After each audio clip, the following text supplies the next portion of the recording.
তো শুভ সন্ধ্যা বন্ধুরা, তোমাদের সামনে একটা কথা শেয়ার করতে এসেছি। আমি হয়তো গত দুদিন আগে একটা ভিডিও পোস্ট করেছিলাম, বলেছিলাম যে পৌষ সংক্রান্তিতে সবাই পিঠে পায়েস খেয়েছে। তো আমিও পিঠে পায়েস করেছি, আমার কিছু কিছু বন্ধুদেরকে বলেছিলাম আসার জন্য এবং ফোন করেছি। কিছু কিছু বন্ধু ফোন রিসিভ করেছে, কিছু কিছু বন্ধু ফোন রিসিভ করেনি। তো আমি বলেছিলাম যাদের ভালো লেগেছে তারা এসছে, যাদের ভালো লাগেনি তারা আসেনি।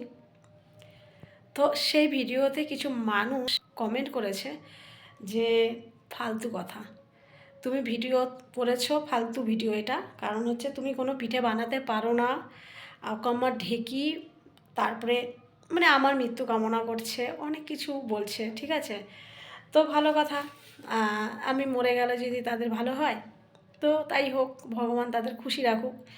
আর যেটা বলার, আমি পিঠে বানাতে পারি না কি পারি সেটা আমি মানে প্রমাণ করতে চাই না, বা আমি পারি না আমি ধরে নিলাম। তবে যেটুকু পারি আমার ছেলে আমার স্বামীর জন্য আমি বানিয়েছি, নিয়ম যেটা করতে হয় সেটা।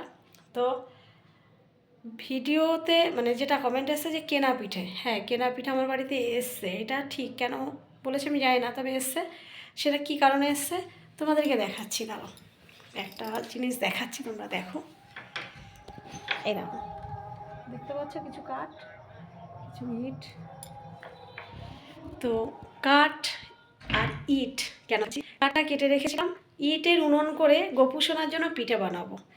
তো আমার ছেলে বললো এই ঠান্ডার মধ্যে বাইরে বসে পিঠে বানানোর দরকার নেই, গোপু সোনার জন্য পিঠে কিনে নিয়ে আসো মিষ্টির দোকান থেকে। তাই মিষ্টির দোকান থেকে তোমাদের দাদাভাই কিছু পিঠে কিনে নিয়ে এসেছিলো, অনেকটাই নিয়ে এসছে পাটিসাপটা। তো সেই পাটিসাপটা দেখো, আমি দেখাচ্ছি। এই দেখো কেনা পাটিসাপটা, আমি ভিডিও দিয়েছি, আমার বানানো পাটিসাপটার ভিডিও দিয়েছি। এই দেখো, বুঝতে পারছো কেনা পাটিসাপটা আর বানানো পাটিসাপটার মধ্যে তফাৎটা কী। এই একটু করে কামড় টামড় দিয়ে রেখে দিয়েছে, খাইনি। আরে আমি পাটিসাপটা বানিয়েছি এই যা। দোকানের পাটিসাপটা কী হয়, ময়দা সুজি দিয়ে হয়, আর আমার এটা চালের গুঁড়ো দিয়ে তৈরি। আমি চালের গুঁড়ো দিয়ে পিঠে খেতে ভালোবাসি। আর কালকে ওই আমাদের এখানে উন্নয়ন পাঁচালির যে মিটিং হয়েছিল সেখানে গেছি, এই দেখো পিঠে, এই পিঠাটা পড়েই আছে। কী বলো তো, আমাদের বাড়িতে খাওয়ার লোকের অভাব, খাবে না কেউ, কিন্তু বানাই আমি সব কিছু। এই দেখো কেনা পাটিসাপটা কত লম্বা লম্বা, আর আমি দেখবে ভিডিও দিয়েছি ছোটো ছোটো পাটিসাপটা। আর এই দেখো, এই যে পাটিসাপটার গায়ে পুর, এটা বানাতে পারিনি সবটা। এই দেখো পাটিসাপটার এই যে গোলাটা, এটা ফ্রিজে ছিল, আমি এখন বের করে রেখেছি।